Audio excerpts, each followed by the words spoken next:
Қайырлы кеш, Ұланбайтақ даласы бар, ұлағатты данасы бар. Бір жасқа толып жатқан мадиярдай баласы бар жамағат. Бүгінгі той құтты болсын дейміз. Керегесі ағаш, шырты алаш, байрағы көк, бала-шағасы көп. Ойым қайғысы жоқ, қарны әрқашанда тоқ жүретін қазақ елі тағы да армысыздар деп өздеріңізбен бір амандасқанды жөн көріп отырмыз Арман.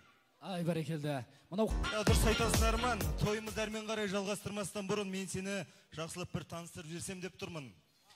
Бойына көрік сай, ойына ерік сай, туған жер жет сай болған Арман Құдайберген деген асаба композитор, журналист ұлдарыңыз алдарыңызда тұра қайындар бір. Рахмет ағайын. Мынау енді мана той басының жанында сәмбі талдай сәм беріп отырғанын көріп тұрмын Бағдат. Ендеше әдептен озбай, уақытты көпке созбай, тектілікті тереңнен қозғай, аққу мен қаздай жұптарын жазбай, жинала келген жамағат сіздерден рұқсат болса, біз бүгінгі кешімізді бастаймыз.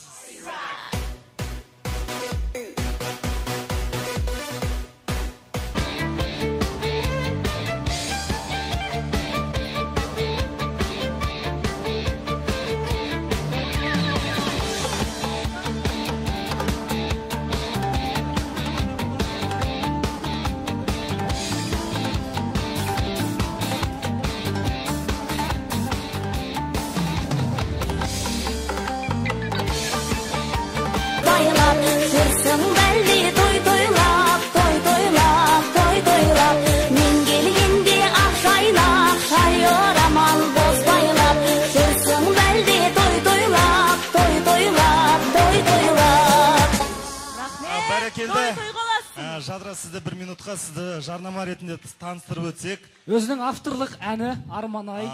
Құрманғазы атындағы консерваторияның студенті Айгүл Қосанова апайымыздың төл шәкірті. Сіздер үшін ән шырқаған, қырдағы өскен қызғалдақтай қырмызы, аялаған алталаштың бір қызы, әуелетіп ән салғанда ортаңда, толықсыған көк аспанның нұр жүзі, қазақ эстрадасының жұлдызы, алдарыңызда Жадыра Құдайберген. Қошеметтеріңіз болсын ағайындар. Бәрекелді.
Басқасы керек емес, тек сен бол жанымда.